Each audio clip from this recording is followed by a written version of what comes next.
मीनाली और कैसे बच्चा पार्टी आप सभी लोग। तो बच्चा पार्टी आज हम लोग डिस्कस करने वाले कि स्ट्रेटेजी या फिर बोले स्टडी प्लान जो कि आप लोग का रहने वाला है जून से नवंबर तक का। यदि नवंबर तक का ही क्यों, दिसंबर जनवरी और फरवरी में हमारे एग्जाम होते हैं, क्योंकि ये मंथ हम लोग रखेंगे सिर्फ और सिर्फ अपने रिविजन के लिए। और हम लोग टारगेट बना के चल रहे हैं, हम लोग एक टारगेट बना के चल रहे हैं कि हम लोग 10 नवंबर अपना सभी सिलेबस को कंप्लीट करने हैं। तो चलिए यार विदाउट वेस्टिंग आवर टाइम हम लोग फटाफट से स्टार्ट करते हैं।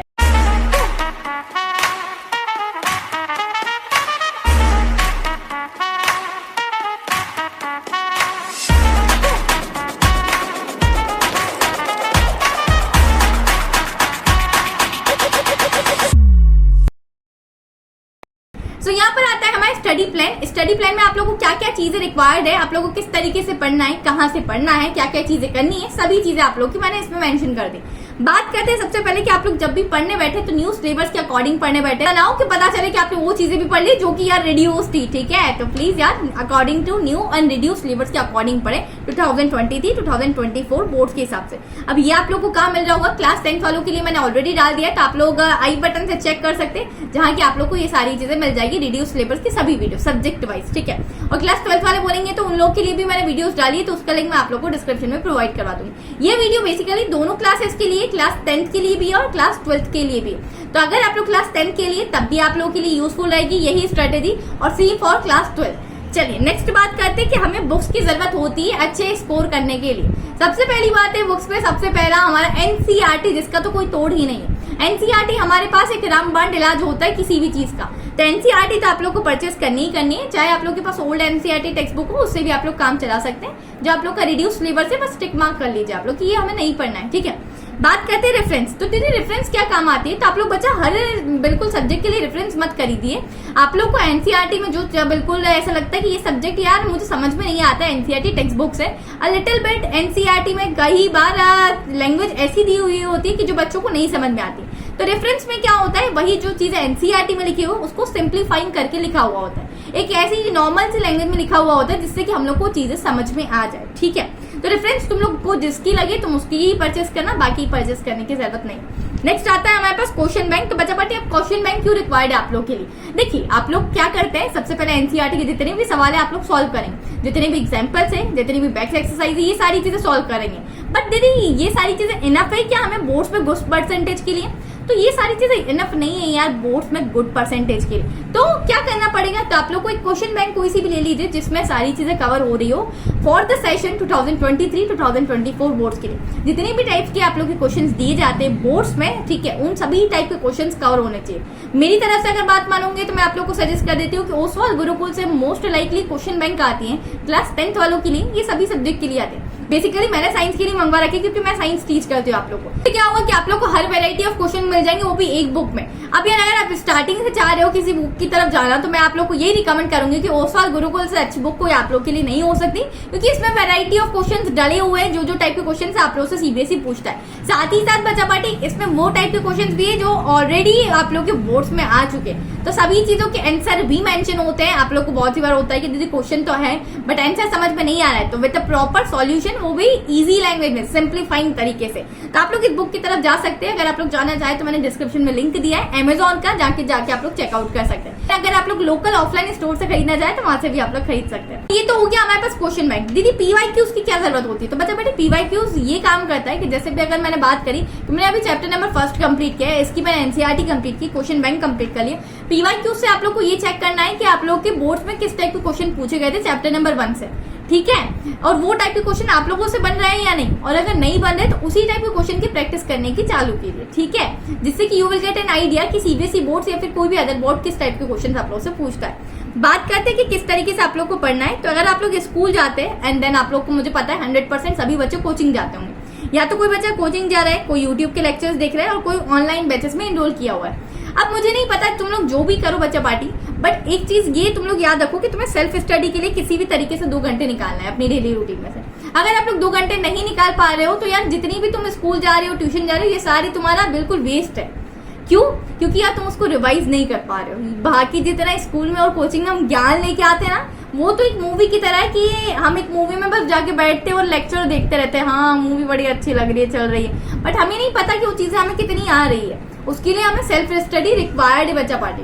तो सेल्फ स्टडी के लिए एटलीस्ट किसी भी तरीके से 2 घंटे निकालो। अपनी डेली रूटीन में से टाइम टेबल बनाओ। अगर टाइम टेबल नहीं बना पा रहे हो तो लेट मी नो, मैं आप लोग के लिए एक टाइम टेबल तैयार करके दूंगी कि जिस तरीके से आप लोग स्कूल के बाद भी, ट्यूशन के बाद भी अपने 2 घंटे सेल्फ स्टडी के लिए निकाल पाओगे। बात करते हैं यार, जो भी चीजें तुमने पढ़ी है ना विदाउट रिवीजन, वो सभी चीजें डब्बा गोल है।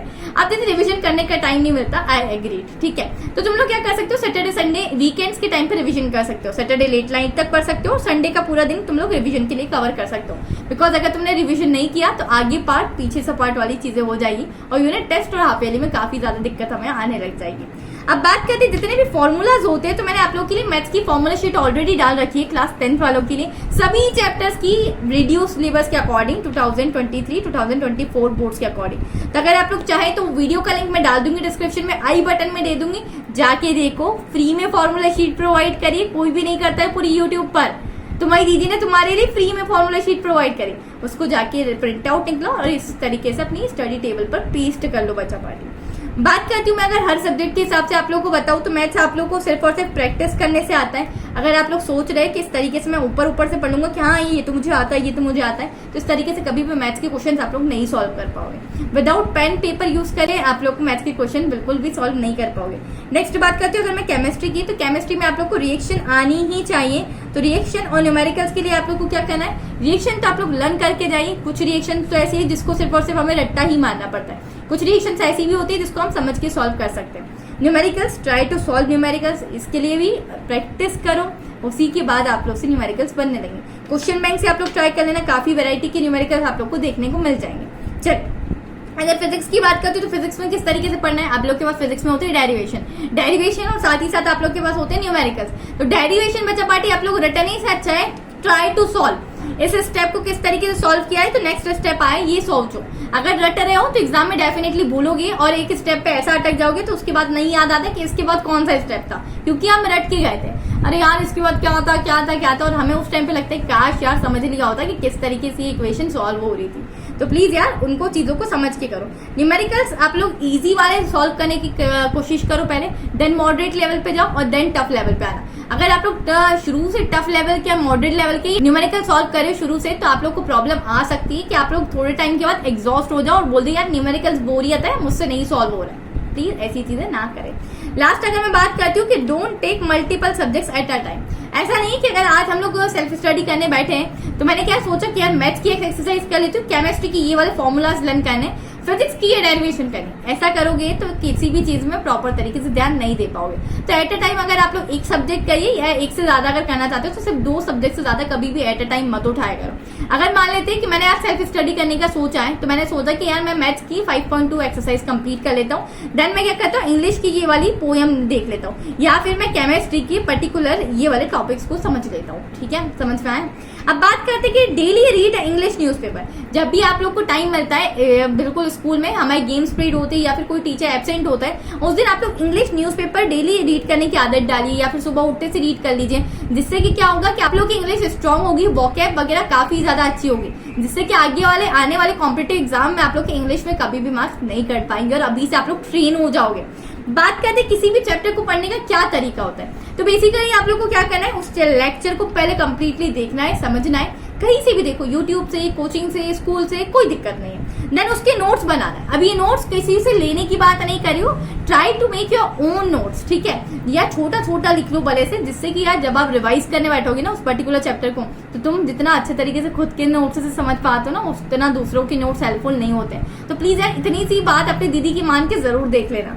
बात करती हूँ क्वेश्चन आप लोग को प्रैक्टिस करनी, तो पहले एनसीईआरटी क्वेश्चन प्रैक्टिस करने की कोशिश करना, देन आप लोग जो क्वेश्चन बैंक बताइए उसमें से आप लोग रेफर करना। क्वेश्चन बैंक और एनसीईआरटी क्वेश्चन जैसे ही कर लेना, मूव ऑन PYQs, जिससे कि you will get an idea कि सीबीएसई में क्वेश्चंस किस टाइप से पूछे जाते हैं या प्रीवियस ईयर में बोर्ड हमारे किस टाइप के क्वेश्चन पूछ रहा होता है। आई होप बच्चा पार्टी ये वीडियो आप लोग के लिए काफी ज्यादा यूजफुल रही हो। अगर यूजफुल रही हो तो चैनल को जरूर सब्सक्राइब कर लीजिए, बेल आइकन को प्रेस कर लीजिए। If you have any comment और डाउट तो let me know in the comment section. और आप लोग मेरे टेलीग्राम ग्रुप को ज्वाइन कर सकते हैं, जहाँ पे मैं आप लोग के सभी नोट्स आप लोग को अवेलेबल करवाती हूँ। इंस्टाग्राम का हिस्सा बन सकते हैं आप लोग मेरी डेली रूटीन, पर्सनल लाइफ जानने के लिए। Till then keep learning. This is educator Sakina Ali signing of.